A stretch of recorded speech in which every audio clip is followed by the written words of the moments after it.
Good morning. How is everybody doing? How is everybody this glorious, beautiful Sunday, which also happens to be Mother's Day?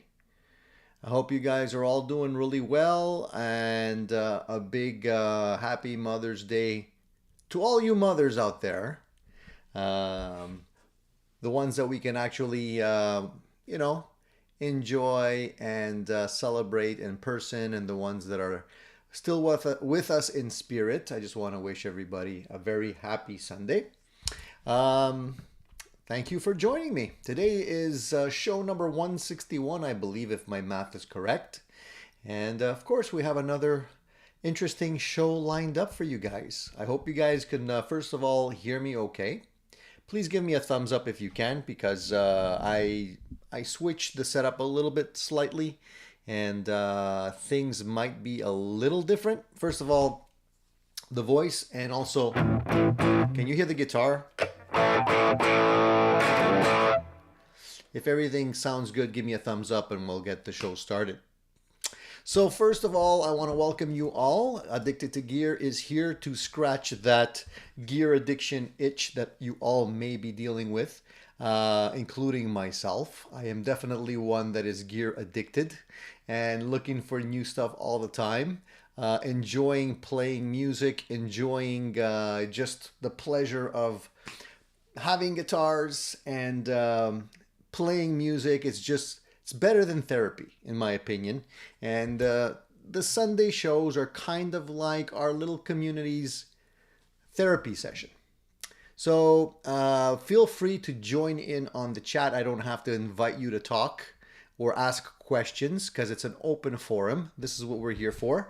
We like to encourage people to chat. If you don't, if you haven't actually been here before and it's the first time, you have to subscribe to be able to chat. So if you subscribe right now, I think the delay is set at 1 minute. So after about a minute, you're able to chat and join in on the fun.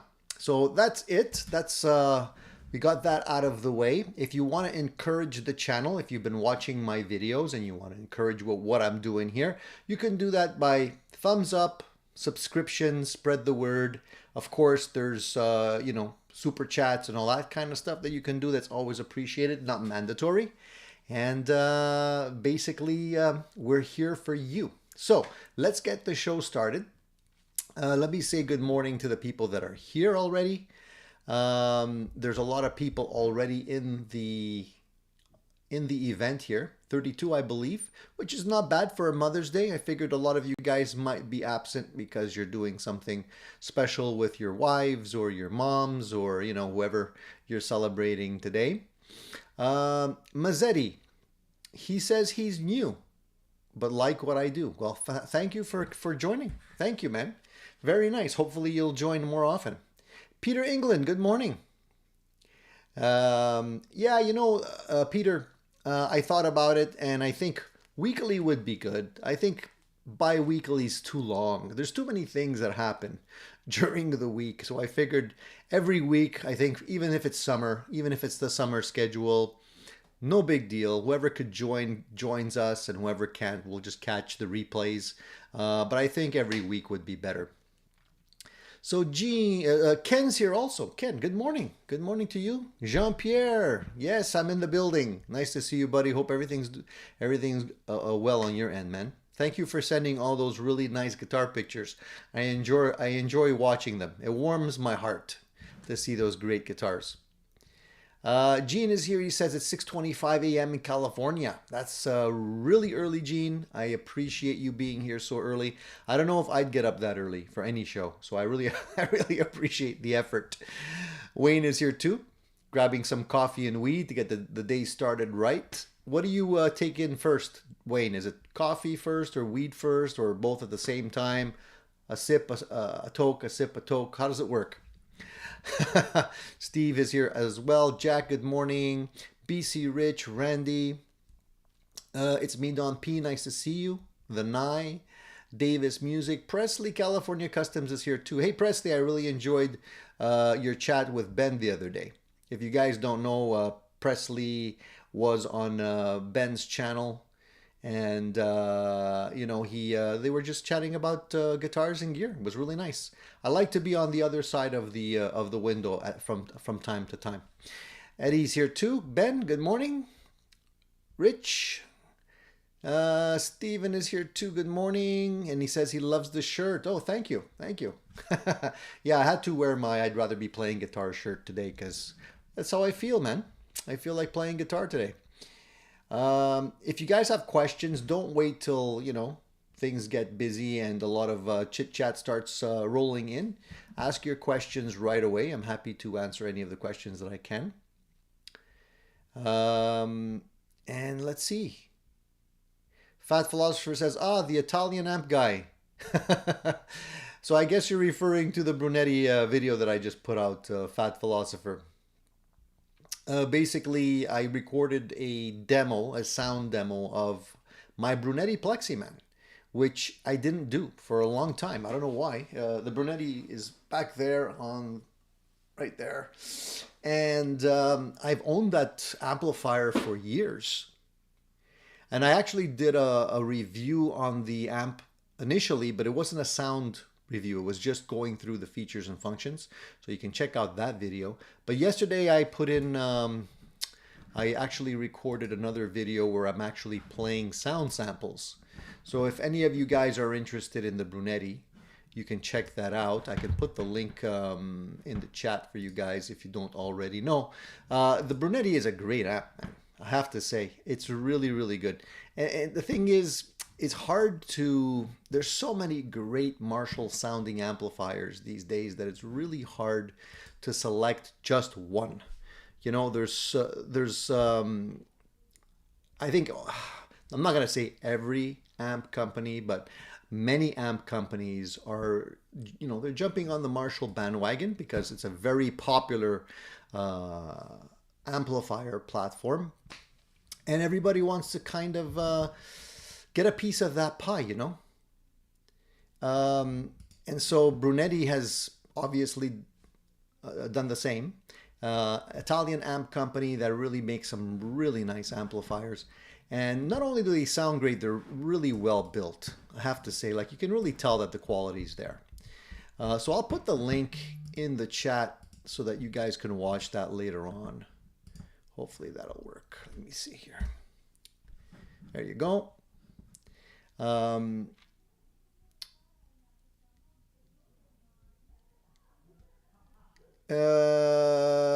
Fat says if you can have only one, would you pick a Strat or a Super Strat?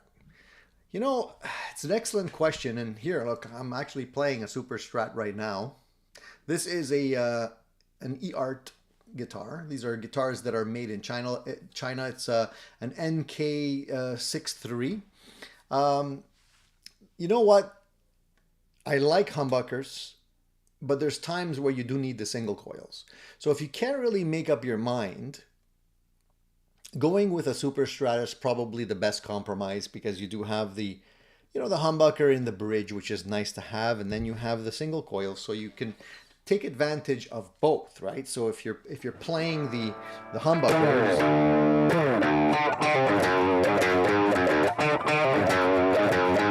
you get that kind of sound, right?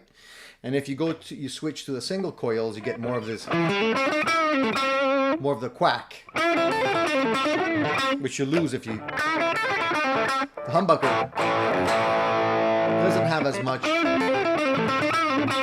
of the quack, right? So if I put in the middle, and then you put it back to the humbucker, and so you have both. So I would say, yeah, if you can't make up your mind, go for a Super Strat, you know. And I think everybody needs at least one Super Strat in their lives. My knees hurt says, I don't think I need single coils ever. I mean, single coils are great to have too. You really need one of each, guys. You know what I mean? It's really hard just to get everything out of one guitar. I really like humbuckers. I like the Gibson Les Paul style guitars as well. But there's certain things that, you know, you can only do on a Strat. You know what I mean? It's got to be that's why you need a Strat, you need a Telecaster, and you need something with humbuckers just to cover all your bases, and maybe P90s, you know what I mean? But you're asking the wrong person because I'm a little bit addicted, so I feel like I need to have one of each. Billy Beer says, breakfast of champions, beer and a toke. And Presley says he needs a Super Strat as well. Yeah, that's it. NKC3, that's it. NKC3, that's the model. And the guitar, the Eart guitars, Eart, whatever the name is really besides the point. They're really great quality guitars for very little money, man. You can have a really nice sounding and playing guitar for really just a little bit of money. And look at the back, carved, you know, it looks a lot like a Sir, man. And you're not gonna pay three grand, you know. The neck on these guitars are really great, as well as the pickups, the frets nicely rounded. I did a full review on this guitar as well. Now this guitar probably doesn't have the original standard stock pickups, because I bought this guitar used, and the guy that I bought it from, I'm pretty sure changed these pickups to something else, but I didn't actually open it up to take a look at what's inside. I got to do that one day, probably when I change the strings next. But it sounds really good to me. Bone nut too. So there was a lot of hoopla about these guitars a little while back. Kind of died down a little bit now, but I think I have 3 of these guitars now, and they're all really great. So if you're not a brand snob, you know, basically cover that up. It could be anything. It's a great sounding, really great sounding guitar. Just put in the pickups of your choice in these guitars and you're good to go. Eddie says, I can't play a stock Strat. That pesky volume knob or peaky volume knob. Pesky, yeah, what the volume knob's in the way. But some people like that because you can do the roll-offs. That's why these Super Strats are nice, because sometimes you can actually just move the holes a little bit further down so they're not in your way. You can just change the pick guard. And D-Max says, if I was to play live again, an HSS Strat would cover all my bases.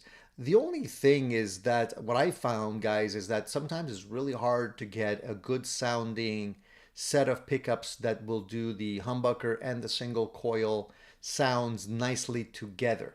Because there's a big difference often between the single coil output and the humbucker output, and it's really difficult to find pickups that play nicely together.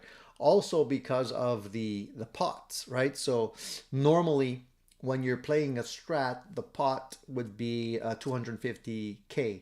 When you're playing a humbucker guitar, it's usually 500K. So what do you do in a situation where you got to be somewhere in the middle, you know, to get the nicest sound out of both? So you kind of, I don't know what's in this guitar. I should actually take a look. They may have actually upped the output of the pot. I'm not really sure, but it's always been the challenge for me, is to get a really good sounding guitar that could play well with both types of pickups.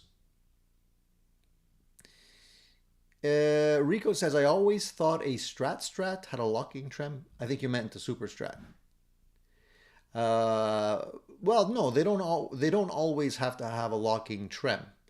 I think the thing that really qualifies a guitar as a Super Strat is really just having a humbucker and 2 single coils, or 2 humbuckers and a single coil in the middle. I think that's basically it.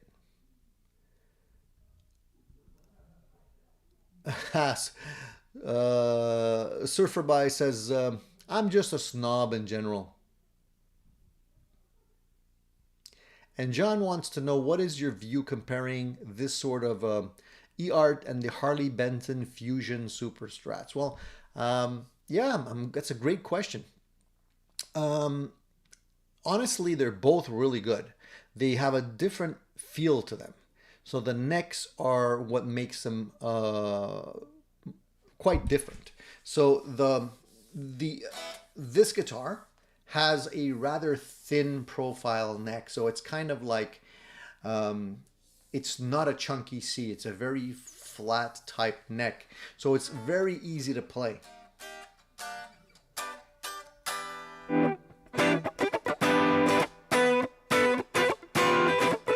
I'm actually in drop D here, so it's kind of hard to play the chords properly, but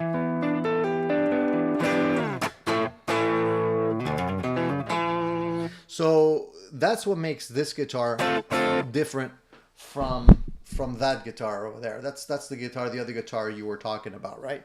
So let me grab that guitar for a minute, and I'll basically tell you or show you what the difference is. Give me a second to grab that guitar, and I'll be back. Talk amongst yourselves. I'll just put this guitar down.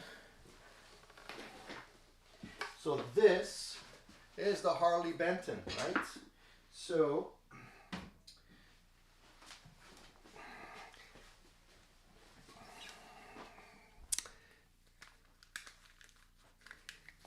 the Harley Benton is also a really great guitar in general.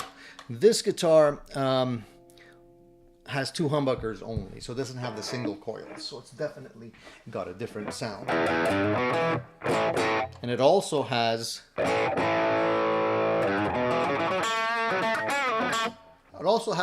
Floyd. So this one has a chunkier neck compared to that one. The fretwork is just as good. It does have nicely rounded frets, but the Eart or Eart guitar has really rounded edges on the frets, so quite different than this one. But this one sounds and plays great.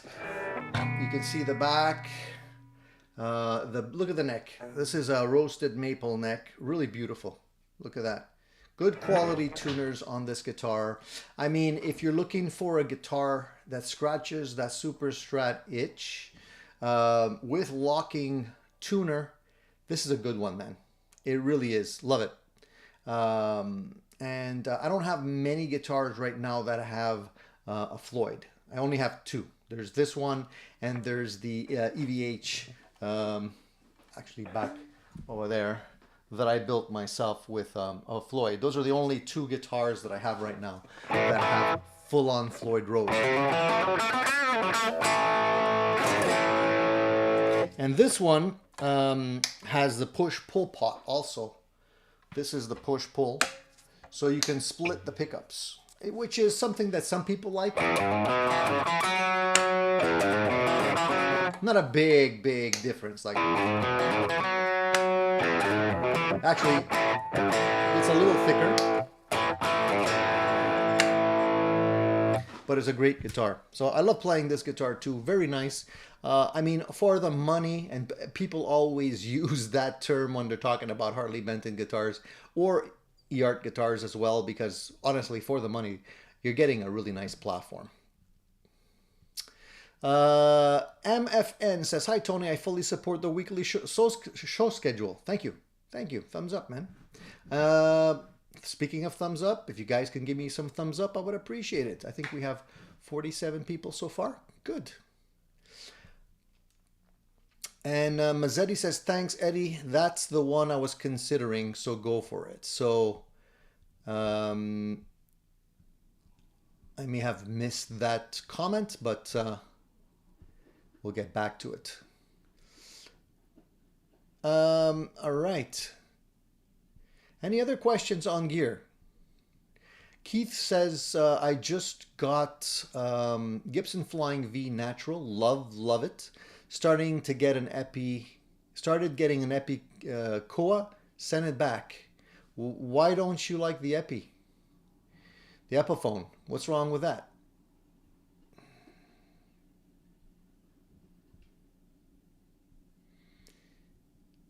People, the Epiphones that are coming out are, I think, pretty good value.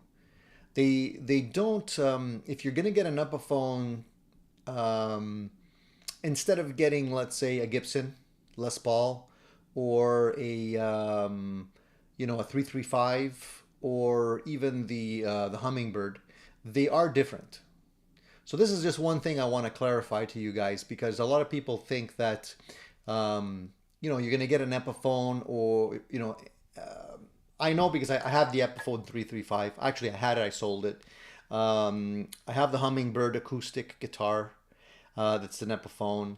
And I tried also the SG version, the Epiphone SG version.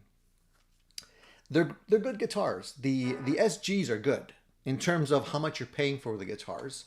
You're getting quite a bit of guitar for your money, but they don't feel and play the same way as the originals, which is sort of, I guess it's, you know, one of those things that most people realize, I think. But you don't really realize how much till you play them side by side. Like the Epiphone SG that I reviewed and played felt completely different from my SG that I have now, the Gibson, the 60s version. Very, very different. The 335, I have the original Gibson 335, and I bought the Epiphone 335 for gigging, just for, you know, times I didn't want to take the Gibson with me. And it played great, but it didn't feel the same at all, you know. And the acoustic as well. I mean, the Hummingbird, for me, it's a great acoustic guitar. If you're aiming for a real Hummingbird and you play them side by side, of course there's going to be differences. You know, there's a reason why one is, you know, under $1,000 and the other one's like close to $4,000. You know, you can't expect them to be the same. Saint Brando, nice to see you, buddy. St. Brando says, my two Strats, single coil, and the other is a humbucker in the bridge. I play the single coil more because it sounds better. Yeah, and I guess it depends on what type of music you're playing most often, right? Joshua Johnson says, I usually use Fender Stratocaster as my main arsenal. Does it compare to a Telecaster? To me, a Strat and a Telecaster, really different sounds. I don't know if I can show you. Maybe I can. Let me try. Let me grab a Strat and let me grab a Telecaster for you guys. And I'll I'll show you if I can actually, I'll see if I can actually make you hear the difference. Give me a second. And keep on coming. Keep the questions coming. I'll grab them in a second. I'll answer Fat Philosopher's question here because he's using the question marks. So if you put 3 question marks at the beginning of your comment, I'll know it's a question for me and I'll be less likely to skip over it. So Fat Philosopher remembered that, so I'm going to answer his question. He says, Tony, weren't you apprehensive getting an amp shipped from overseas? Amps seem easier to break than a guitar and harder to repair. Absolutely. You know, whenever you make a huge big purchase, a lot of money, you definitely are apprehensive, you know. But I really wanted that amplifier and I couldn't get it anywhere else. It's, you know, unfortunately the Brunetti brand doesn't seem to be in stock anywhere in North America. If it is, I don't know where. And so I decided just to buy directly from them. And I'm really happy I did. It's a really great sounding amp. It really has a lot of balls, a lot of punch. And it cleans up quite nicely. And in the video, I think if you you might notice the only time I'm really playing the clean channel completely clean is at the beginning. When I jumped to the clean channel later on, I already had the hot rod switch engaged, so it wasn't completely clean. But that amplifier has just so many sounds in it. It's really incredible. And it's a small sized head, but it's 50 watts and could go all the way down to 5 watts. So it's great for playing here at home. And all the sounds that I was playing in that video, except for the part in the video where I'm telling you I'm kicking in a pedal, except for that little part, all the sounds are straight from the amp, no pedals. So it has a great tone. Really sounds great in my opinion. And it's a shame they're not available. And it's so hard to get in North America because I'm thinking they would definitely be way more popular. MFN says, hi Tony, I have 6-ish pedals and no pedal board. Do you have a recommendation for a pedal and power unit? Yeah, there's a lot of great pedal boards. You can get the pedal train, which is easy to get almost everywhere. You know, not too much money, pretty straightforward. The one I really like is my clam pedal board, which I did a review on in my videos. You can check that out. There's also some other pedal boards that have integrated power supplies, and I did a review on one of those as well. I have it here, I can show it to you, which is not too much money and it has an integrated power supply, although the pedal boards that have an integrated power supply, the power supply don't tend to be as good as standalone power supplies. I use a Decibel 11 as a power supply. Never let me down. I've been using it for years and years, and it's great quality. If you go with like the Joyos and the Harley Benton's power supplies and stuff like that, they're usually not built as well. And you can usually tell when the power supplies are not as good when you have a small wall wart as a plug. You know, that's a sign. My Decibel 11 comes with a full-sized plug, three-pronged plug that goes directly in the wall. There's no wall wart. And you can also tell when you unplug the actual power supply, the lights stay on for quite a few seconds before it goes dead, because it has, the way it's made, the circuit is made, it basically has a lot of power in it. So if you have a little glitch or a spike or something like that, you won't really notice it. Where the more inexpensive versions, you top out rather quickly. Hey Keith, thank you for the super sticker, buddy. Hands doing a high five. Thank you, buddy. Thank you for supporting the channel. I appreciate that, man.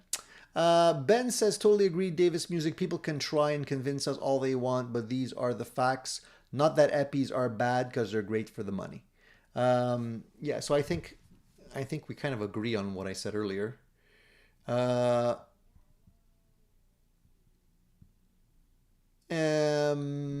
Let me just go back here. So Keith says the Epi Koa was okay, but not for 1,300. Would have been great for about 700. Peril fingerboard was a turnoff. I think you mean Laurel fingerboard was a turnoff.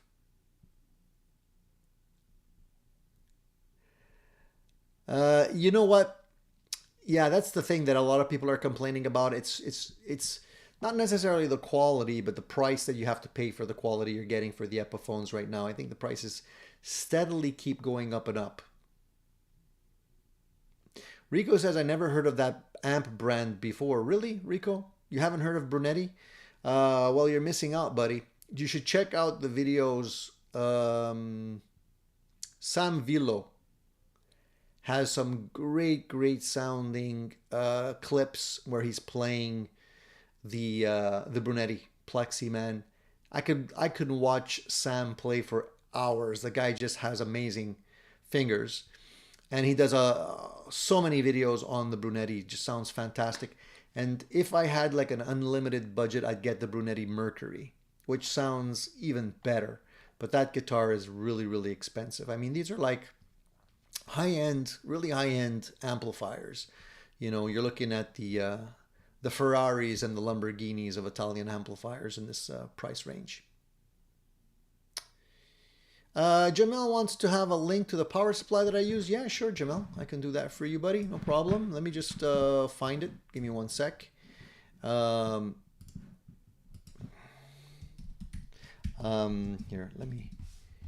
let me find it. Always willing to help you guys, for sure. Let's see. I can put a... what's the link? I can send it to you on here. I guess Guitar Center. Should we throw some business that way? Sure, why not? Let's help Guitar Center. So this is a link to the Decibel 11 Guitar Center. I'll put it in the chat window here, and you guys could take a look at it when you have some time. Don't do it now. Yes, it's not cheap. It's $256 Canadian. But it's a great power supply, man. I highly recommend the power supply to you guys. I wouldn't be blowing smoke if it wasn't, if I didn't feel they were totally worth it. Because you know what, you buy one that's good quality, and you have it forever. You know, I've purchased a lot of inexpensive power supplies along the way, and I always had to replace them, or they would crap out on me and stuff like that. So at the end of the day, was I really saving that much money? Probably not. I say buy something good once and you won't regret it.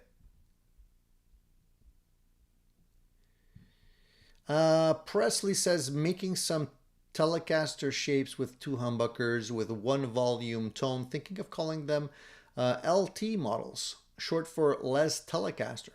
Thoughts? Yeah, man. Why not? I like the Telecaster shaped guitars with humbuckers. I actually came very close to buying a Charvel that was built in that configuration, because I really like the Charvel necks, and you know, a nice Telecaster style body with humbuckers really is cool, I think. So yeah, I think they're going to be quite popular. And Presley, by the way, you know what you should do on your channel? If you guys don't already know, Presley also has a channel. He builds guitars. He makes custom builds. So if you're new and you don't know, check him out. Presley, what I would really like to see on your channel, man, is giving us a view, an overview of how that Plek machine works. Maybe take us through the process.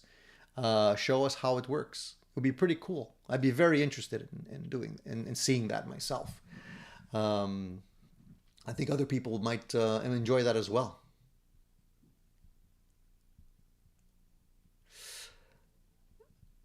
All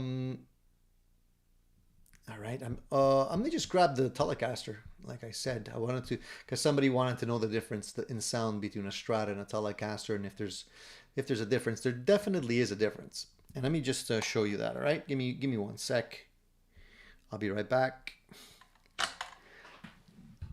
It's going to be like show and tell here today, which I don't mind. I think that's cool. Let me just grab that. All right, so I'll start off with the Strat.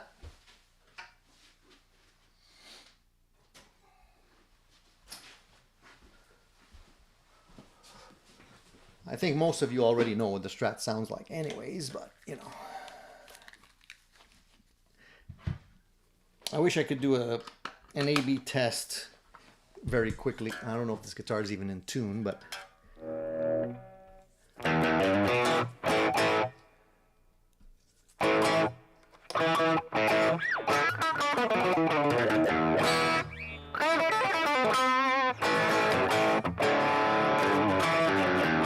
I don't know if the prices went down on the Plek machines, but I think the Plek machines are about 100 grand.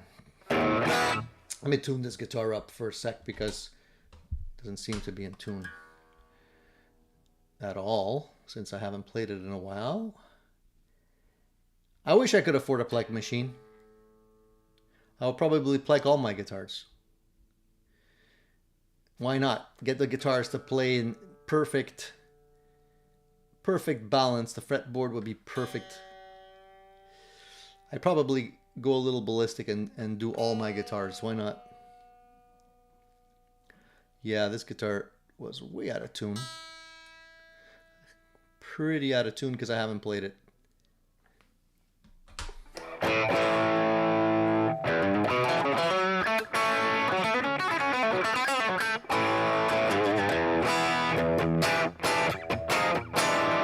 So it's not a clean sound, but...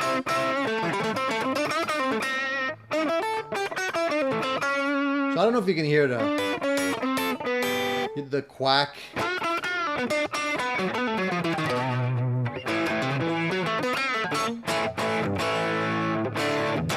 I don't know if I'm too loud, guys. If I'm blowing your eardrums out, please let me know, because I can't... So that's the Strat sound, and I'll make you hear the Telecaster sound side by side. So let's do that. And I'll grab my red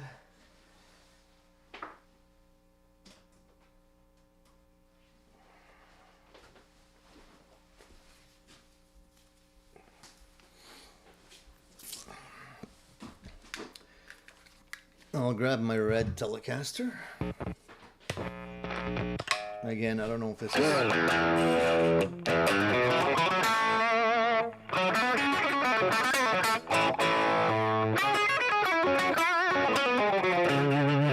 So for me,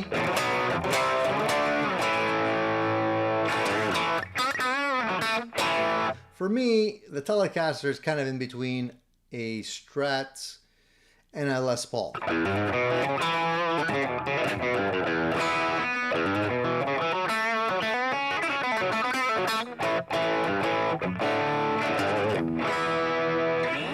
So, you know, for the people that don't appreciate Telecasters, I really think they're great. They're really workhorses. You can get a lot of sounds out of a Telecaster. As we all know, Jimmy Page got some of the greatest tones ever from the early Led Zeppelin albums from a Telecaster. A lot of people thought he was playing, you know, Les Paul, but he wasn't. He was playing a Telecaster. So, and if you guys really want to get something crazy out of a Telecaster, try putting on, a lot of people don't, I mean, they don't, a lot of Telecasters don't even come with it anymore, but if you have a Telecaster with the ashtray cover, the metal ashtray cover that goes over the bridge, pop that back on and listen to it with the ashtray. It completely changes the sound of the Telecaster. Totally different sound. There was a reason why they put them there.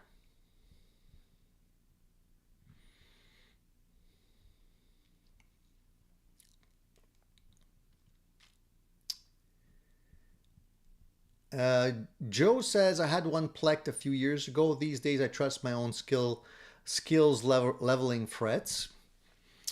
Yeah, I have I think one of my Les Pauls has been plecked right out of the factory. So I don't know if they pleck all their Gibsons nowadays, but that one I know for sure was plecked. Yeah, but I do my fret leveling as well, because there's not a lot of people here that I know of that do plecking.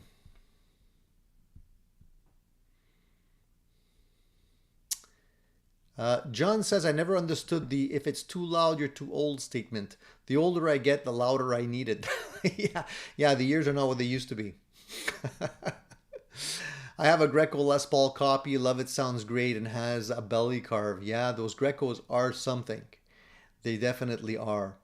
In the video yesterday, I was playing the Tokai that I purchased a couple of weeks back, and it sounds pretty killer in my opinion as well. Hey, Profile Productions is here. Just got in. Hi, Tony. Nice to see you, man. Thank you for joining us. John says, I love Telecasters, but they should have changed the body shape to the same outline as a Strat in 54. Well, you can get a lot of Telecasters these days that do have the tummy tuck and the arm carve. You know, I have one here. Let me show you that one. Have you ever heard of the Pure S Dragon 1 pickups? Yes, I have, of course. They're quite I don't know if legendary is the right name for it, Mazzetti, but definitely, yeah, they do have quite a reputation, those Dragon pickups. And if I'm not mistaken, they're pretty expensive as well. Are you considering getting one for one of your guitars?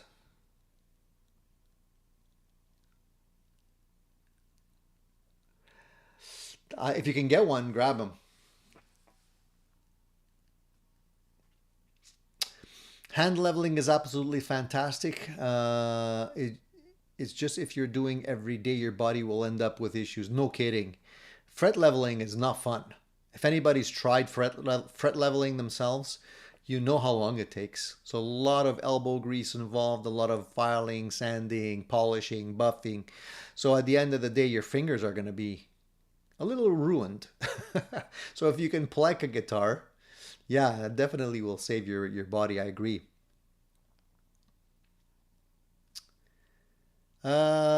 Steven says, Addicted to Gear. Hey, Tony. Now that the chandelier project is completely complete and out the door, I'll be able to get the Addicted to Gear inlay cover. Oh, thanks, man. Hey, Steven, no worries, dude. No worries. You know, there's no timeline. Whenever. It's all good. For those of you who don't know, Steven and I have a kind of a little agreement going on. He said he was going to make an Addicted to Gear inlay for me. And I was going to send him a few, you know, Addicted to Gear stickers and stuff like that. So I think that's going to be in the works. More twang and growl on the Telecaster. Strat is always creamier. Exactly. Yes, absolutely. The Strat definitely has a sort of a more mellow, I would say. You know, the quack is definitely a little different. On the Telecaster, it's a little bit more, a little bit punchier. Definitely cuts through. That's one thing I really like about the Telecasters. If you're in a band situation, really cuts through the mix so well. Like nobody's gonna have trouble hearing you, because they tend to be a little bit brighter, and that little difference in the brightness in the top end in a live situation really comes through, and it's great.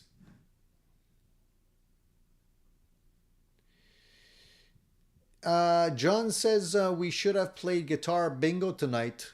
Mark off cards for every guitar Tony stars on today. We can get through all of them in one show. I don't know if we can get through all of them in one show. They're not all here, but I was going to show you the other. Hold on. I was going to show you the other Telecaster with the tummy tuck. Do I have it here? Yeah, I do. Give me a sec. Here, I'll switch it up for you guys. Why not? Show and tell. Whoop. I almost smashed my my phone. Too many things here.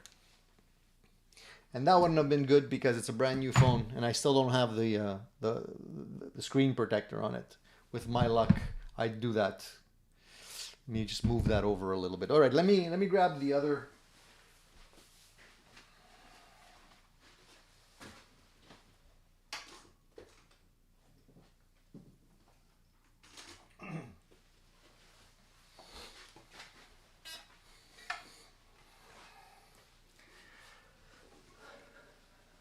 So this guitar, another Telecaster. This is sort of a custom shop build. I call it a custom shop because I built it the way I want it. And again, probably out of tune. So let me just tune up quick.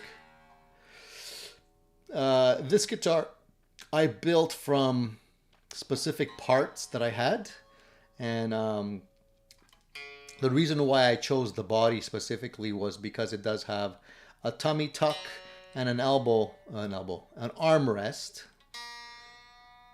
and this guitar kind of is a modern take on the Telecaster. Because of that, it makes it more comfortable to play. It's a little heavier because of the wood. But at the same time, it's more comfortable. So let me just show you. All right, so this guitar, you can definitely see the wood grain on it. You can see it's got the armrest here. See, nice armrest. It's got the tummy tuck in the back. A nice neck on it.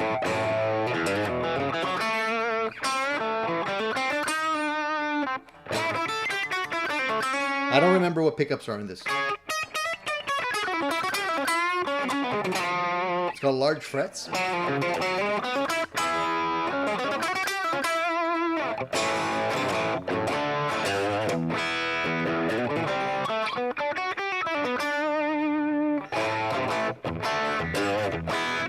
So they all feel different, they all sound a little different, and they all play a little different. So this is why you need more than one guitar, you know. Tummy tucks are more aesthetic than comfort. I don't know about that, man. When you have a tummy like mine, it definitely allows you to get closer to the guitar, you know, as opposed to this, you're doing this now. It's a little different, but it definitely...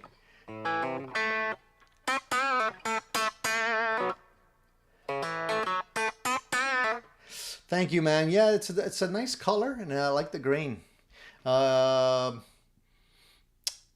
it's you know, one of these guitars that I really enjoyed building, and I think it came out great. The only thing I might consider changing is the color of the pickguard. I'm not really convinced about the pickguard color yet, but and the compensated brass saddles on this guitar really work really well. I should play this guitar more. You know, I'm telling you, when you build your own guitars, there's just a different type of connection between you and the guitar, because you put your blood, sweat, and tears into it, and at the end of the day, you actually build it the way you want it to be, and it just there's like a bond, you know. I don't know how to explain it to you guys.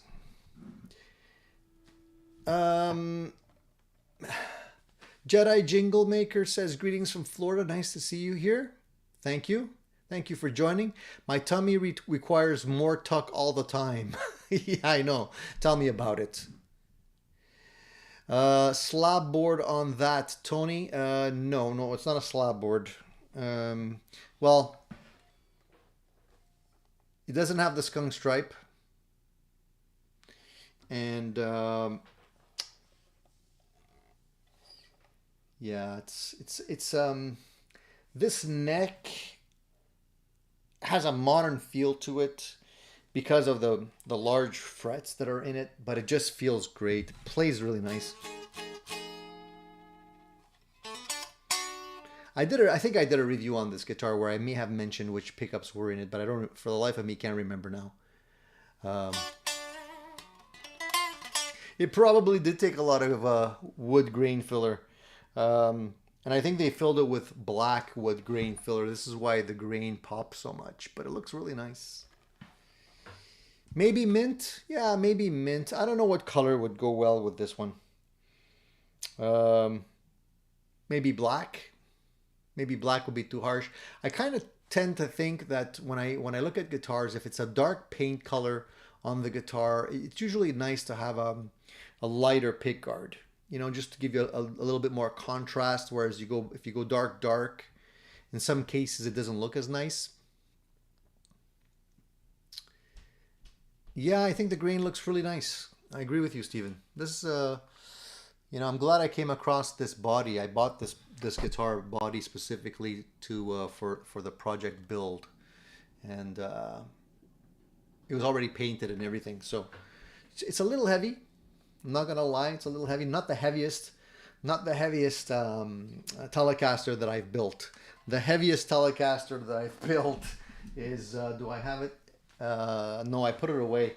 It's actually not here. It's another butterscotch Telecaster that I built, and that guitar is a bludgeon. It weighs so much, but it's got a great sound to it. Alan says PRS should do duck inlays on the Silver Sky for the quack. Yeah, it maybe would add to the tonality. I'm sure Paul would come up with some kind of marketing spiel to say that, you know, we've analyzed the fretboard and we've discovered that changing our bird inlays to duck inlays makes the guitar even more quacky. I love Paul. He's great. He's a great guy. He's very, what's the word? He's very passionate about what he does. I gotta say that. Yeah, I agree. Cream probably would look better. The white definitely looks a little bit starker. But you have to look at it in real life, because the colors on my my camera here are a little bit off. So the top looks more blue than it does on the camera. But I agree, I probably would have to upgrade the pickguard on this thing eventually. We'll see. No rush there. Did you guys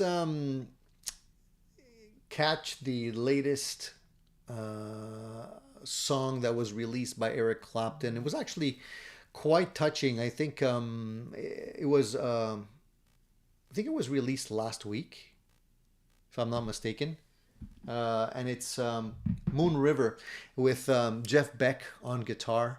and really nice duet between Jeff and Eric. And Eric also sings on that song, and the actual video is all like animated. It's really touching. You know, it's I think it's probably the last thing that Eric and Jeff recorded together. So I listened to it yesterday, and I gotta say it's touching. You know, it's not. I mean, it's a classic song, um, but I'm glad they released it. And there's some really nice visuals in the video. You guys should check it out. And it, you know, really tips a hat to Jeff Beck and what he's done over his lifetime.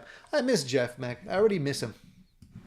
I don't know if I'm the only one, but Jeff was a national treasure. That guy.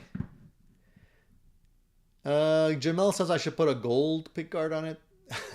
I think that would be a little too blingy for me, for my taste. I would have to maybe choose a different color. I don't know. I'm not good with colors. I have to see it. For me, I'm WYSIWYG. I gotta have to see it in person and give it a little time for me to warm up to the colors. Eddie says, Jedi Jingle Maker, I'm so skinny I have to run around in the shower to get wet. That's funny. Jedi says, that thing looks beautiful. Nice work. Thank you. Your videos have really helped me get into guitar mods and soon getting brave enough to build one. Yeah, man, you should definitely do that. Everybody should, anybody who's a guitar player should definitely build their own guitars. It's really an eye-opener, and it makes you realize where the little differences that you make in the setup really have the most return. You know, little things are very important sometimes.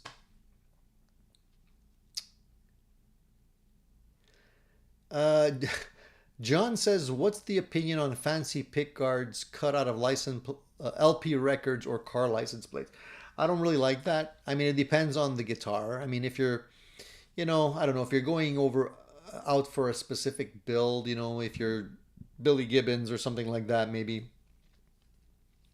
I love the pinstriping. That's something I would really like to have on some of my guitars. The same as what Billy Gibbons uses on some of his guitars. I just don't know how to do it. The pinstriping, like the cars, I think that's great. But I'm not a big fan of the LP records. Maybe a license plate, depending on what type of license plate it is. But it can't be pleasant to play on something that has like a rough surface like that. So, I don't know. Davis says he just watched the Beck video this morning. Beck was absolutely one of my heroes. I agree. The guy was great. He was on a whole different level because he did he did his own thing. He didn't try and copy anyone. And I don't think anybody can really copy Jeff Beck. He really had such a unique style. It wasn't easy to copy. His technique was really something else.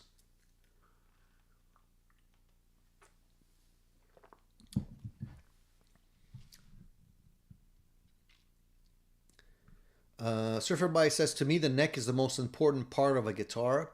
As I get older, the wrong neck makes my thumb and palm hurt. Yeah, the neck is definitely the most important part of a guitar. Absolutely. It's the money end of the guitar. I've said it so many times, I feel like a broken record, but if you don't like the neck on the guitar, you're never going to like the guitar.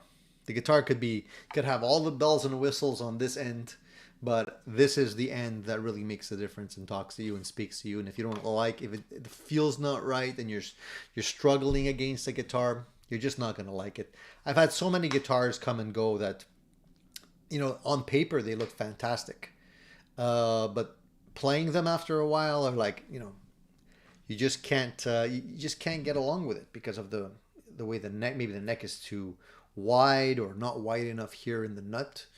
You know, there's a lot of little things, a lot of like minute measurements and tolerances that make so much of a difference on a guitar. You can pick up a guitar and it just feels like home. Most of the time it's the neck, you know. Yeah, I thought about that. I do actually have a red tortoise, but I don't know if the warm color of the red and the cool color of the body would mesh. I think it might be too much, too clashy. Yeah, it's kind of aqua. It is kind of aqua, yeah. Again, the lighting is not good here. I don't have good lighting in the room. It's I'm just going with very diffused lighting here. So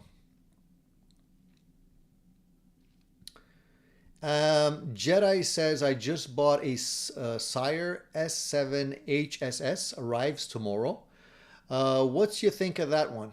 Kind of felt like taking a risk since they are new and have so much hype around them. I've been trying to get my hands on one myself to actually do a review and really understand what the guitar has to offer. Again, on paper, they look really good. They looks like they're well built. They looks like they have, you know, all of the nice features, and it should be a great guitar. A lot of people really like those guitars, so I don't see why it would be a dud. But I'd be very interested in hearing your opinion when you get it and have a chance to actually play it yourself. They look good. To me, they look really good. There's a lot of great guitars coming out from companies that are starting to make waves overseas, like Sire, like, you know, Eart guitars and other guitars as well. I'm happy to see that there's still companies being able to release guitars that are not necessarily overpriced, you know, and that have different tiers. So you can get like a more expensive version, and you can still get the less expensive versions of the same guitars. I think that's great. John says, I borrowed the book Billy Gibbons' Rock and Roll Gearhead from the local library. Great pictures of cars and guitars, I could imagine. Yeah, Billy's the man. He's the coolest dude in rock and roll, man. Even at his age, he's just so cool, right? I'd love to be as cool as him. Not to blow my top and just be mellow. And seems like he's just a cool dude. Steven says, when the Sony Walkman first came, my aunt gave me one for Christmas with Jeff Beck Wired. Absolutely blew me away. Yeah, that album is great. I think a lot of guitar players listen to that album over and over again. If you guys don't know about that album and haven't listened to it, take a listen. It's got some great tunes on it, man. You can really see why, you know, Jeff was the man on that album. Billy says, I wish I could build my own guitar, but I live in a shoebox in Brooklyn, New York. I don't think you need that much space to build a guitar, Billy. You know what I mean? I don't think you need a full-blown, you know, workshop to build a guitar. If it's just one guitar, you can build it on your kitchen table, really. If your wife doesn't mind, or your girlfriend, that is.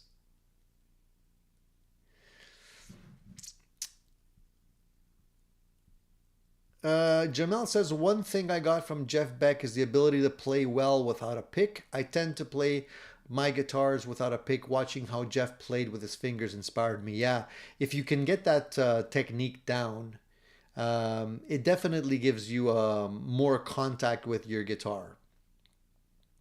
Him and Mark Knopfler were really big on playing guitar with your fingers, and you can slap the strings, you know, and you can get. I think when you play with your fingers, what ends up happening is that the picking, you know, picking tends to be pretty even when you're using a plectrum, you know, when you're using a plectrum like this. But when you're playing with your fingers, there's more variation between notes, which makes it a little bit more interesting.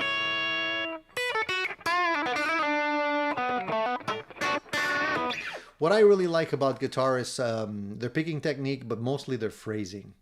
Phrasing is super important, and I wish I had more time to actually focus on phrasing, because I feel like a lot of people when they play guitar, including myself, just like throw out a bunch of notes and don't really focus as much on the phrasing of a line of notes. But it's very important to do that. I think one tip I can give you guys, if you're working on your phrasing as a guitarist, is listen to sax players.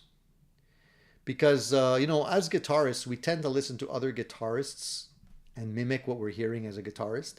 But I'm telling you, if you listen to some really good saxophone players, you're gonna improve your phrasing, because saxophonists have to breathe. So when they're playing something, they can't just keep blowing the notes out indefinitely. They have to stop and they have to work in a breath within their playing, which gives the whole phrase more air. So if you listen to saxophone players, mimic what they're playing, because the sax and the guitar are kind of similar in terms of the frequencies, right? We're kind of in the same ranges most of the time. So then it'll kind of teach you to take a break and put in pauses in the right places to make the phrases more interesting. You know, so that's my tip of the day. Tony's golden nugget of the day.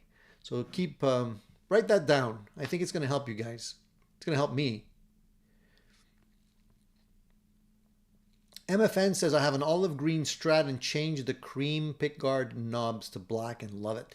It's funny how little things change the guitar so much. It's really, that's one of the reasons why I updated this guitar right there. See where my thumb is? That's the Kramer Beretta.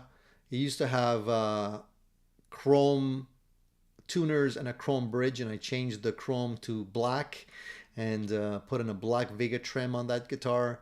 Totally changed the look of that guitar. Now it's got kind of a stealth model, which I think looks a lot more rock and roll. I showed that last week. I totally agree with you, Eddie. Not what you play, but how you play it. Absolutely. And you know that's true when you hear things that have been played before. You know, if you listen to stuff like You Really Got Me from the Kinks, you know, and then you look at the Van Halen version, they're playing the same stuff, but totally not playing it in the same way. You know, if you listen to stuff that Hendrix did, you know, All Along the Watchtower, for example, you know, you listen to his version, you know, and after listening to the original, the Bob Dylan version, totally different. Same song, played completely different. If you listen to stuff like, well, maybe not so much in this particular case, but, you know, Hendrix played Voodoo Child. Stevie Ray Vaughan played the same thing. Pretty close, but I tend to like the Stevie Ray Vaughan version better. It's almost like, you know, Hendrix invented it and Stevie Ray Vaughan perfected it, you know, but the same song, really. So it really is how you play it, for sure. Absolutely. Jedi Jingle Maker says, I enjoyed your perspective on the importance of the neck and the dimensions you figure out as you dive deeper. Do you think a roasted neck reduces neck movement over time? Florida is very humid. Well, I'm not a scientist, but I don't know if I can't really say that a roasted neck might be a little less prone to humidity. I can't really say that's true or not because I really don't know. But they definitely have to do something to kiln dry the necks, to basically cook the necks. So perhaps one of the things that might be better with a roasted neck is over time, the neck would change less because of the moisture evaporating from the wood. Maybe because it's, you know, crystallized in the wood there. But I can't really say. I don't know. Again, I'm not a scientist. For me, it's just a question of look and feel. But only time will tell. But that's a great question. I'm sure there's somebody that's probably qualified to answer that question.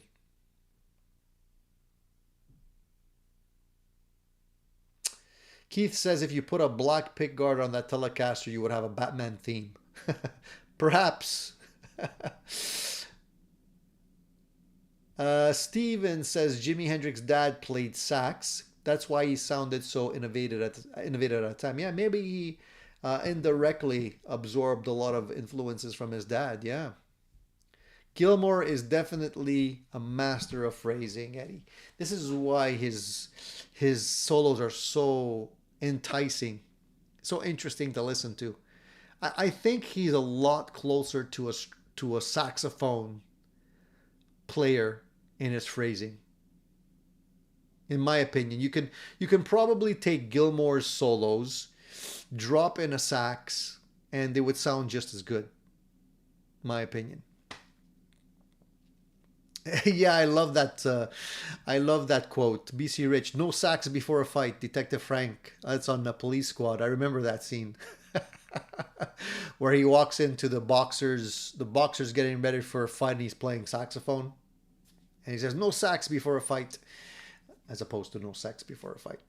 Jedi Jingle Maker says, oh, that was a killer golden nugget. I'm going to do that today. Yeah, definitely try that out, man. Gilmour is also one of my favorites. Absolutely. Fantastic solo. Some of the best solos I've ever heard came out of Gilmour. Steve says Jeff Beck had really crappy guitars when he first started. That helped him to learn bends and play each guitar the way the guitar wanted to be played. He made his sound. Yeah, because he had to struggle against the guitar. And I think it's cool that Jeff gave Jimmy Page, if I'm not mistaken, I think it was it the Dragon Telecaster? Or the Telecaster that eventually became the Dragon? Was that was that the Telecaster that Jeff Beck gave Jimmy Page? If anybody can Google that and let me know. I think it is, if I'm not mistaken.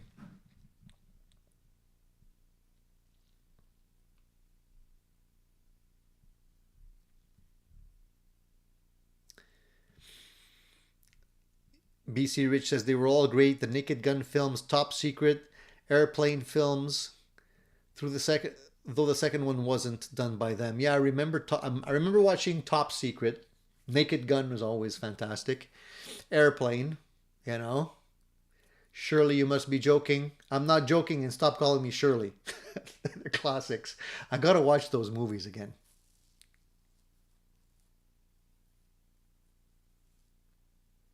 And BC Rich 581 says, isn't the Wish You Were Here outro solo a dubbed vocal and guitar line? I think it is.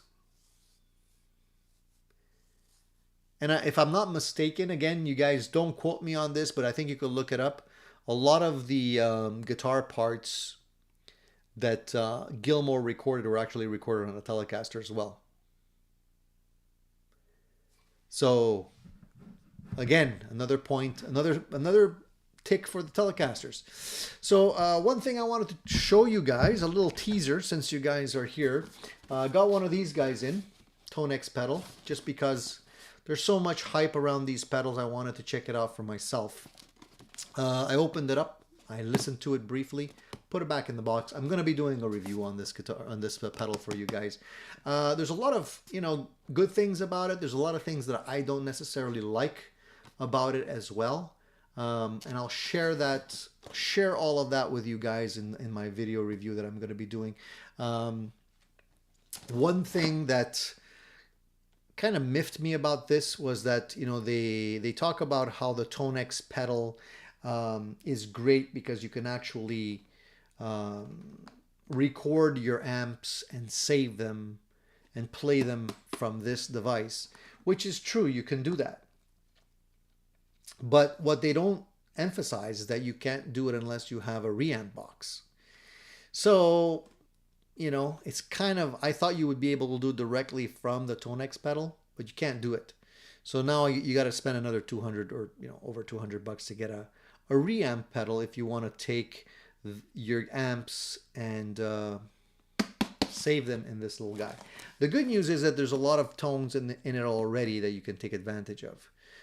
So there's good stuff and there's bad stuff, and that's what my review will talk about when I actually post that. I'll probably end up doing the video this week and sharing that with you guys. There's a lot of things I have in the pipeline right now.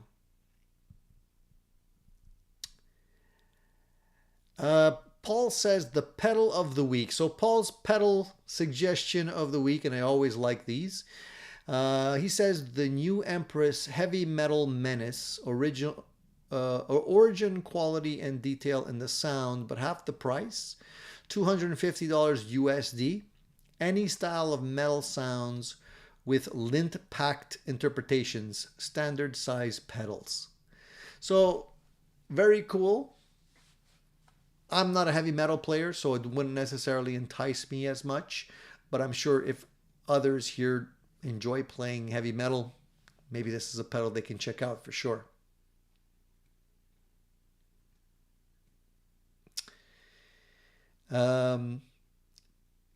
Steven says, I remember the first time I watched Delicate Sound of Thunder and saw him singing along with it. I'd always thought it was a second guitar prior to that. Yeah, there's a lot of really little intricate nuances within the Pink Floyd songs that are great. That's, I think, what made some of their albums so great is all the little effects and stuff that they would put in there. Back in the day, that was sort of revolutionary because it's not like today. They didn't have unlimited guitar tracks to do this kind of stuff and sequencers and emulators and all kinds of different things. It was all done analog, really, with limited tracks. So we tend to forget that today. You know, today we're kind of spoiled at what we can do. You know, somebody with a laptop has like almost unlimited tracks available to them today, whereas back then that wasn't the case.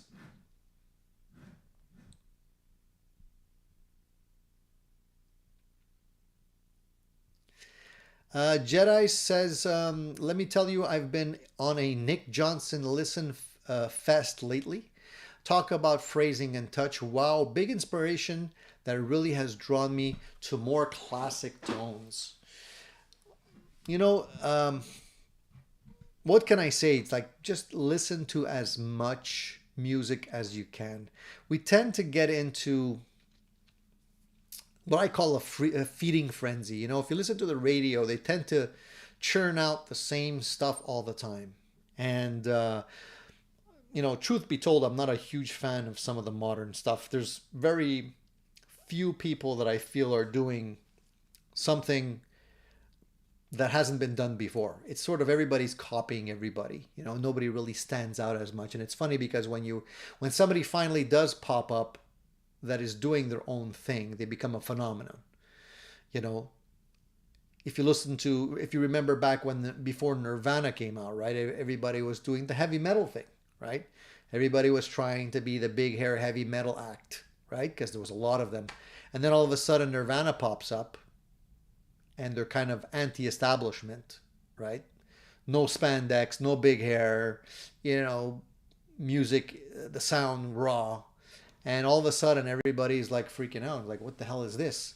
And it's like a bomb went off and it changed the landscape of music from that point on because they were doing something different, you know.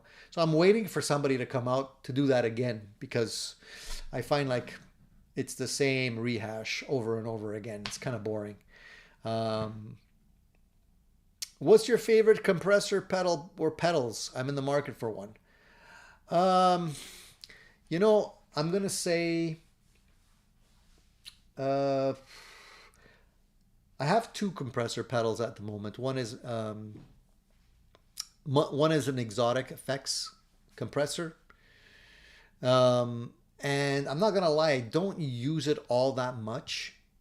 There's certain times that I feel like I need more compression if I'm playing clean mostly. If I really want like a nice spanky clean sound, or if I'm, you know, playing with more chorus effects, stuff like The Police, you know, those kind of tones, I tend to put the compressor pedal back on my board. But right now, I don't have any compressors on my board.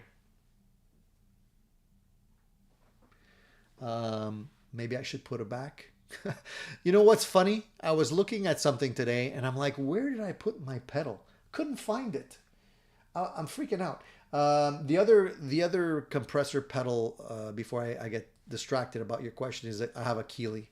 a Keeley compressor too, which is pretty cool. Let me just show you that one. I think I have it here.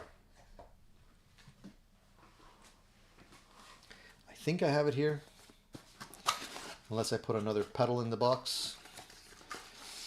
So the exotic pedals one, the Keeley, this one's another one. This one's quite versatile. Got a blend knob on it. Blend is very useful as well. Both great. They just slightly different in terms of what they do, but they both work really, really well. So if you're looking for a compressor, those would be my suggestions, because those are the ones that I can give you input on. That's not just hype.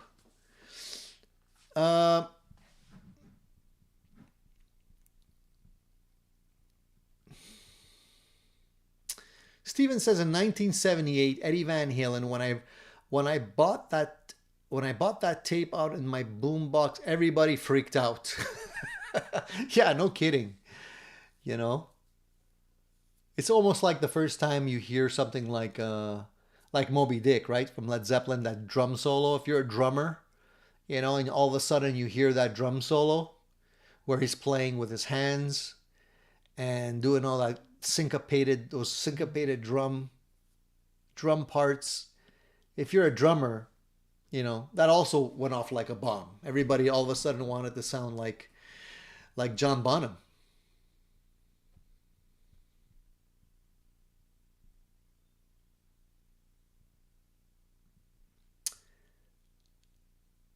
BC Rich says Nirvana is important in that it was the first time in 10 years or so when anyone in a band really looked like me and my friends, not a packaged band of shiny hair. Yeah, exactly. That's what I think. That's why I think a lot of people gravitated towards that kind of music, because it kind of embodied what people were thinking, what the younger generation were thinking at that time. You know, they didn't have money. They were regular people with regular problems, and you know, I think they kind of associated themselves to the lyrics in their songs, because a lot of the lyrics were kind of a little ambiguous. You could make them what you want. You can basically interpret them however you wish. But you know, that's why I think a lot of people liked it. It just had that energy, that raw energy and power that people liked. And that's why it's still stuff that people listen to today, man, after so many years. The other thing I wanted to mention, if you guys haven't already heard about this, we were talking about Epiphone guitars earlier, right? One of the things that Gibson is doing, took them long enough, but I figured they were going to do this eventually, is there's rumors that Gibson may be bringing back Dave Grohl's the DG-335. If you guys don't know what the DG-335 is, basically Dave Grohl's version of his 335. It's not exactly the same. It's got different F-holes cut out. They're diamond shapes, and the headstock is not like a 3x3 tuner configuration. It's a 6-in-line configuration. But apparently there's rumors that Gibson is going to bring it back. If they do, I'm pretty sure that guitar is going to be pretty expensive. The originals, when they originally came out, were, I think they were about $7,000 or $8,000, if I remember correctly. So I'm assuming that these guitars are going to be a limited run. Right now, if you try and find one of the originals, I think you can probably get a used one for about 20 grand if you can find one. 20 grand, man. So Gibson is probably, you know, they probably saw the dollar signs. They probably have dollar signs in their eyes and saying, wow, if people are willing to pay 20 grand for the old ones, maybe we should re-release them and, you know, drop it down to 19 grand and make a whole bunch. Anyway, so they're going to be releasing, I can't say they're going to be. The rumor is that they're going to be releasing a new version of that guitar. And I think the rumor has it that they're probably also going to be churning out an Epiphone version of that guitar, which could be cool. I think that'd be interesting. I'd be willing to try out the Epiphone version. depending on the price tag on that. But we don't know what the price is going to be on the Epiphone version. I have a feeling it's going to be like probably, well, definitely over $1,000. Probably, I'm gonna estimate $1,500 on the Epiphone version. You guys remind me when it comes out if I'm close, but that's what I'm thinking about. Probably $1,500.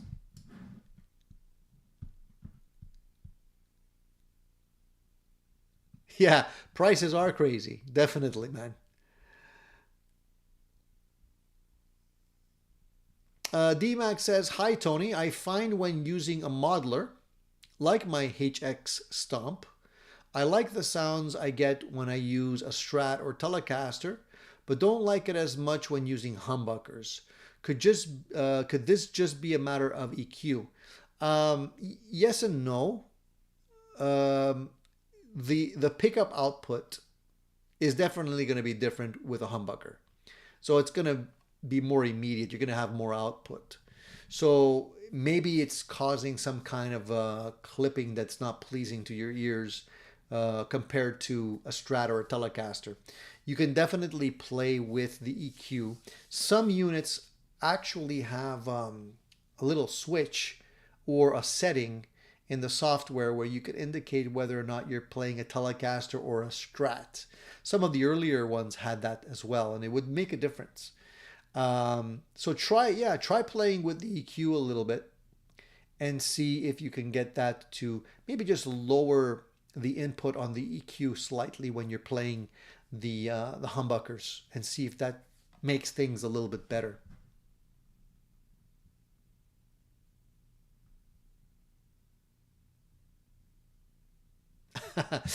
I don't understand what's going on, Steven. Every week it's the same thing where the notifications go out so late. I sent this notification out yesterday and it looks like you're just getting it now. So, yeah, I don't know what's going on, but I'm not surprised. Those notifications are kind of useless unless you're sending them out like a week ahead of time. I don't know how early you need to be with the notifications, but it's kind of, I've kind of like, I don't really focus on the notifications as much. I'm just hoping you guys know I'm here and jump in.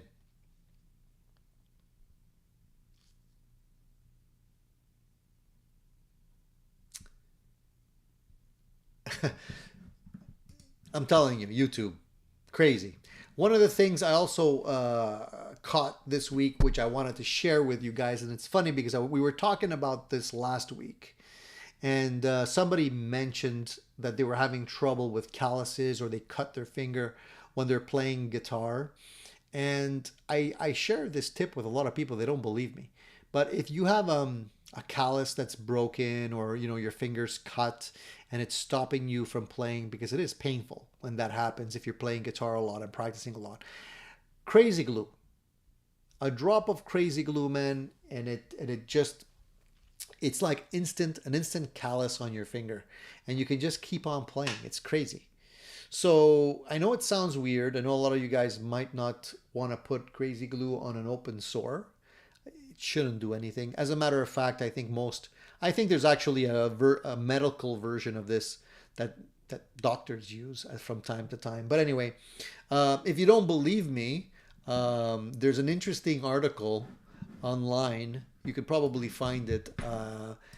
Joe Satriani mentions the same thing, and I think on social media he shared a picture of his fingers where it was basically shredded because he plays so much, right? And he's playing shows every night. So what do you do when your fingers are all shredded up? Well, he mentions use crazy glue. You know, he put it out on I believe it was Instagram, and in his post he says, "Getting worse, but making me look for new ways to play. Ever since I started playing guitar, I've had problems maintaining fingertip calluses. Super glue is awesome when things get ugly, but it doesn't last very long. And the show must go on. There are other products, or are there other products that could help?" So he's actually asking, what to do. But basically, my go-to is crazy glue. So I just wanted to share that. Another nugget for you guys in case you're stuck somewhere.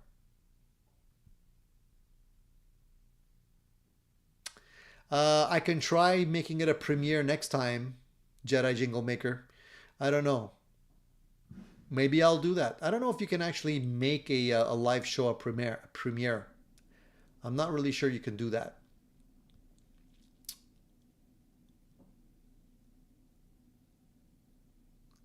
Yeah, a lot of people do that crazy glue hack. I think it's just something that a lot of guitarists know, but maybe other people don't necessarily know that it's something you can do. Like he says, the show must go on. You gotta keep on playing. What are you gonna do? You can't. The crowd doesn't care that your callus is hurt. They paid good money, and they want to see their show, right? Um, there was a couple of questions that I wanted to answer that some people had asked me, um, and I never actually got around to answering some of these questions.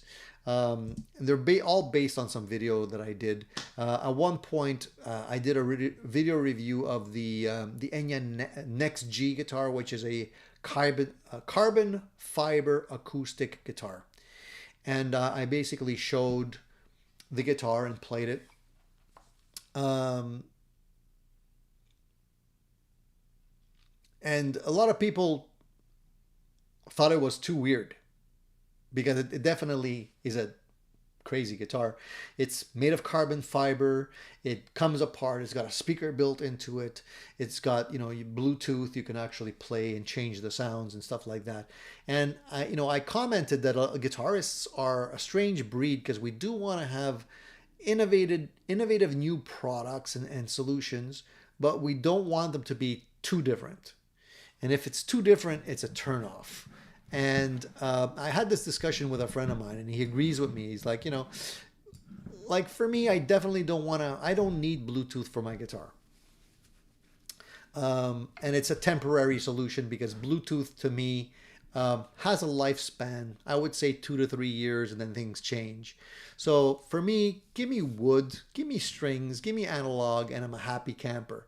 If things get too crazy for the guitar itself, where there's technology that is still in evolution, I tend to sort of lose focus on those kind of things. So I think a lot of people probably felt the same way about that guitar that I reviewed. The other thing that I got a lot of comments on were the My Messy Workbench videos where I go through leveling and polishing strings. There's a lot of people that had questions on that. And Leslie had asked a question, and he says, you know, he appreciated my video, but he was asking how do you basically level the grooved frets in the cowboy chord section of the neck. So basically, when you play in this location of your neck, over time you start getting these divots in your neck frets, and they're pretty substantial. Some of them get pretty deep. And a lot of people don't know what to do when they get those, because if you try to level those out, they're so deep that you kind of, you're very, very, you get very low frets here, and the other frets don't need as much of a polish. If they're really bad, you have to kind of replace them. There's no real solution, because then you're going to have to file everything down really, really drastically, which I wouldn't recommend. I think that would be a little bit too much. So if you do see those divots, it might be time to to replace the frets on your guitar. And Yeti asked me about the neck replacement I did for my Telecaster, which I basically built from a kit, and the neck was a roasted maple neck. And I suggested using Monty's Instrument Food on the neck instead of poly as a finish, because a lot of companies, including Music Man, will do a light oil and wax finish on their necks, and it feels really, really great. And that's what I did on that particular video, where I showed how to do that. That was a step-by-step video. And Yeti mentioned that he tried Monty's instrument food, which I talk about in that video. And he says it's essentially expensive version of beeswax, which in a sense he's not completely wrong, because beeswax essentially does the same thing. So he's going back to using cheap multi-purpose furniture polish. So I just wanted to respond to that, because furniture polish is not the same as wax. Furniture polish has other chemicals in it which are not necessarily good for you or your neck, depending on which one you're using. So they're not all made the same way. I would recommend avoiding furniture polish and doing the wax. You can also do gunstock oil. Gunstock oil is great for wood, and you can just rub it in and then just wipe it off, and it's just a very, very thin finish that will still protect the wood, but won't give you a sticky feeling neck or anything like that, you know. And sometimes less is more. I really love those Music Man necks. They just feel so good, and they hardly do anything to them. Keith wants to know if anyone here knows where you can find a nut for a baby flying V. It's kind of a weird shape. Why not cut your own nut? I know that sounds painful, but if you can buy guitar nut blanks that are made of that are made of bone. You can get them on eBay, you can get them on Amazon, you can get them from Stumac. There's a lot of places that sell these nuts. Just shape it and cut it yourself. If you have a guitar with a very unique requirement for a bone nut, or for a nut in general, you might have trouble finding one. But just, it's not that difficult once you know how to do it. It takes a little bit of practice. How weird is the shape? That's the thing about bone. You can basically make any shape you want from it. I would try it. I usually do that. Nowadays, I hardly ever buy pre-slotted and pre-made nuts for my guitar. I usually just get bone and do them myself. Jedi says, now that I have a guitar collection, I figure I should have a neck straight edge that can measure both neck flatness and fret level. Can you recommend one to buy? Yes. There's one that I bought from eBay. I forget the name of the seller now. You can get these from Stumac, except that they're more expensive. The one that I have is basically a straight edge that has notches in it. One side is for a Strat and the other side is for a Gibson, because the frets are not in the same place because of the scale length. If I go to the Stumac website, I can find that for you.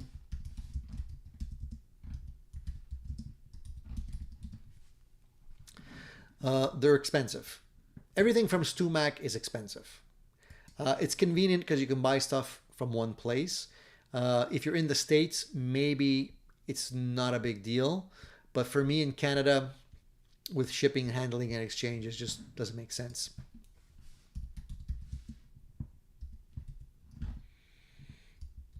So they have a couple of different things. They have the fret level, which is basically a bar that's ground to zero tolerance, which you can put some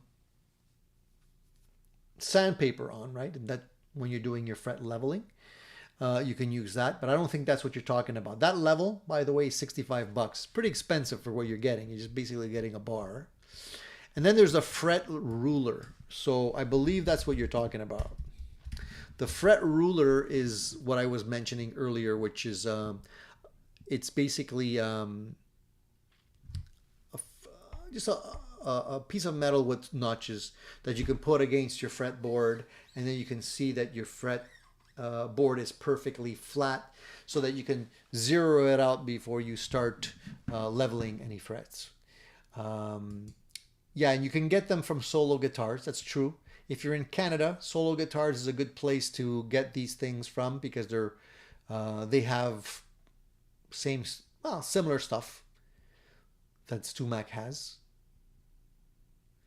I think, let me see how much they're charging for that. I just bought them off eBay. That was the cheapest place I found, and it was good quality. And while you're there, you might as well also buy a fret rocker, because those fret rockers are great to have as well. And they have a kit. So if you Solo Music, here I'll even put the link for you guys. Solo Music has a bundle that you can get, which includes a few things. For $86, which still is pretty expensive in my opinion, but still, okay, $86, you get what they call the essential bass setup kit. They actually have one for guitar. I don't know why I'm looking at the bass setup kit, guitar assembly kit. They have the same version for guitar here, which is $80. So I'll put the link above. Oops, let me just grab that. I'll share with you guys. Boom, put it in the chat here and paste. And so that link is going to the Solo Essential Guitar Setup Kit, which is $80. Essentially what you're getting is a couple of things. You're getting the what they call the Pro Fender Gibson Guitar Notched Straight Edge, which is normally $43. You're getting the string height gauge, which is nice to have, which is a little card where you can actually see, it has the little measuring lines to see how high your strings are. They also have the understring radius gauges, which is nice. I always use those when I'm doing a guitar setup, which is normally $22 Canadian. And then they also have a microfiber polishing cloth, which is also good to get the fingerprints off your guitar once you're finished doing the setup. So all that is $80 Canadian. So if you're in the US, you might as well take advantage, because it's probably going to be cheaper for you since it's in Canadian dollars. And they have some nice stuff there. I like what they're selling. They have good stuff. They also have a more complete kit, which includes, they call it the Guitar Setup Kit, which is $177. Little expensive, but it's got everything that I just mentioned in there. But they also have a hex key set. They have nippers for your strings. They have a knob puller, and they have some cleaning fluid, polishing fluid, hydrating fluid for your neck, as well as fret erasers. $177.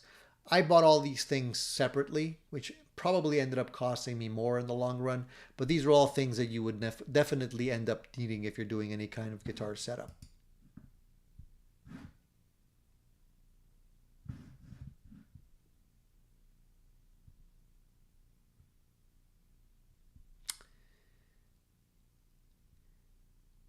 Yeah, I'm not a member of StewMac. I'll reluctantly buy from them if I have no other choice, but sometimes, if you need a volume pot or a knob or something like that, the shipping is just crazy. It's just doesn't make sense. So I end up, I know you can be a member and save shipping costs and stuff like that, but I end up finding things locally, and I kind of do it that way. Jedi says, it seems really intimidating to cut your own nut for some reason. I think you motivated me to give it a try. I really need to figure that out. Also, thanks for the advice on the guitar tools. I appreciate it, man. Anytime. The good news is there are some very detailed videos on how to cut a nut. Unfortunately, the nut slotting process is tricky. It does take a little bit of time to perfect. But I would say go ahead and give it a shot anyways, because you're going to learn. And yeah, you might ruin a couple of nut blanks initially, but once you get the hang of it, you're going to appreciate that you have that skill. Because you're always going to have to deal with nuts on guitars, and eventually knowing how to do it yourself is definitely worthwhile. So I would say give it a shot. And just watch a few videos initially, and just to get the proper technique down in terms of how much space you need, just to know how deep you have to cut the slots. And if you're going to be doing any kind of nut slotting yourself, you're going to definitely need nut slotting files. Those are probably the biggest investment you're going to be making when you're doing any kind of guitar setup, because they tend to be pretty expensive. You can't really do them. You can't really slot nuts any other way. So if you're gonna be doing that, you might as well invest. If you have a few guitars, definitely buy those nut slotting files. They're not cheap, especially if you buy the good ones. But they're gonna be something that you're gonna keep for your entire life. And StewMac also has a nut slot ruler, which is great. It looks like a regular metal ruler, but it's got little lines cut in it, and you can basically, how you have to make the lines and make sure that they're all equally spaced and whatnot. Well, this ruler will save you so much time and headache. Just buy it if you're going to be doing any kind of nut slotting from blanks. I'll put the link. Let me see if maybe Solo has it. Let me see. I don't know if they have. I know that StewMac has. Yeah, I think they might not have. Let me go back to StewMac and see if I can find that for you guys.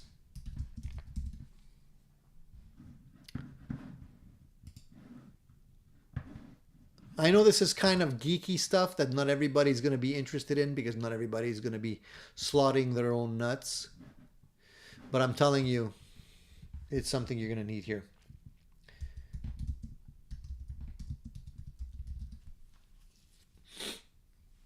There we go. All right, so this is it. I purchased this a while ago and I use it all the time. I'll put the link in here for you. And this basically, it's to get the spacing right. And I mean, it's expensive for what it is. It's $35 for the ruler, but it's definitely worth every penny. If you can find them cheaper elsewhere, go for it. I haven't found them elsewhere. Maybe some other people make them now. But yeah, this is definitely something to have in your toolbox if you're going to be taking care of your own guitars. I use the StewMac one too. That's the one I purchased and I still have. So yeah. So these are things you learn along the way as a guitarist, but it's better to learn how to set up your guitars because it makes a huge difference. And when you play a guitar that's not correctly set up, you feel it right away, no matter what. Most of the time, if you walk into a store and you take a guitar off the rack and play it, they haven't been set up. Or they've been set up a long time ago, and the neck relief is out of whack, the string heights are all wrong, and sometimes they haven't even had proper intonation done. And those are the guitars you end up putting back. You play them, and for some reason you're like, this guitar doesn't talk to me. It's because it hasn't been set up properly. There's a lot of guitars like that, and if they're set up, makes a huge difference. And if you have more than, I would say, 2 guitars in your collection, you should learn how to do it, because it's going to save you money down the line. All right, so guys, let's call it a day. Let's save something for show number 162 for next Sunday, because I've been blabbing for close to 2 hours now. I want to say thank you to everyone that joined me today, considering it's Mother's Day. I know a lot of you, the regulars that are here, normally were probably out with their wives, girlfriends, moms, or whatever, mother-in-laws, which is fine. That's what you should be doing. For everyone that's here today, I appreciate you guys tuning in. If you want to subscribe to the channel, and you haven't done so, I think most of you guys are subscribed. Please do it. If you want to spread the word, I would appreciate it. And most of all, if you want to encourage the channel, the thumbs up always helps on the video. If you haven't checked out the review on the Brunetti Plexi Man, please take a look at that. I would appreciate it. Give me your opinion on that amplifier. I'll probably be doing some reviews on some of the other amplifiers I have behind me as well, since they're there. I haven't done them yet. I might as well do it. And that's it. We'll be talking about those videos and a lot more goodies next week. Keith says, go make your wife lunch. I will do that. I will definitely do that. She deserves it. Thank you guys. All the best. Have a great Sunday. Have a great rest of the week. Enjoy the weather. Play your guitars. And tune in next week for another episode of Addicted to Gear Live. All right. See you then. Take care.